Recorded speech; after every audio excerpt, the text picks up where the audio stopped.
This little guy is a nematode worm. It's transparent, about 1 millimeter in length, and one of the simplest animals with a nervous system. And his name is Steve. Now, Steve does something quite curious. He doesn't just follow food scents. He also explores his environment, as if he wants to know what else is out there. This worm shows a basic form of curiosity. And Steve does this even though he only has 383 brain cells, or neurons, compared to the 86 billion neurons in your human brain. Your brain is also curious. It's constantly looking for the next new thing.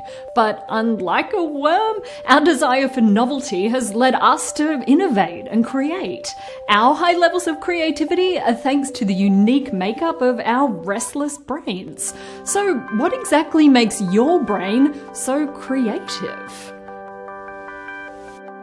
Well, this massive 86 billion neurons is organised in a pretty special way. Roughly speaking, one group of neurons sense the environment and another group react to it. In most animal brains, there's a hardwired path from the sensing neurons to the acting ones. In your human brain, though, there are lots of paths connecting the two, way more than what we need to perform vital tasks.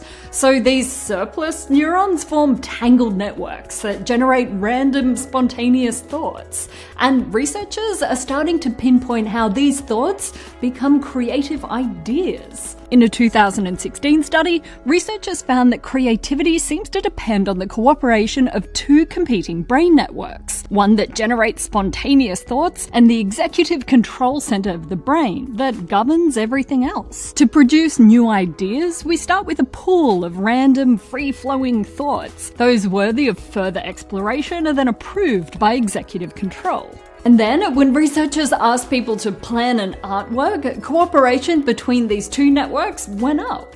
And the effect was even stronger in professional artists. Virtually all other research points to a similar conclusion, that no one area of your brain is responsible for creative thought. Rather, many interacting processes by large-scale brain networks work together to give birth to a great idea. And a new theory suggests these brain networks seem to be doing three things. They bend what we see, break what we expect, and finally, they blend things with other things.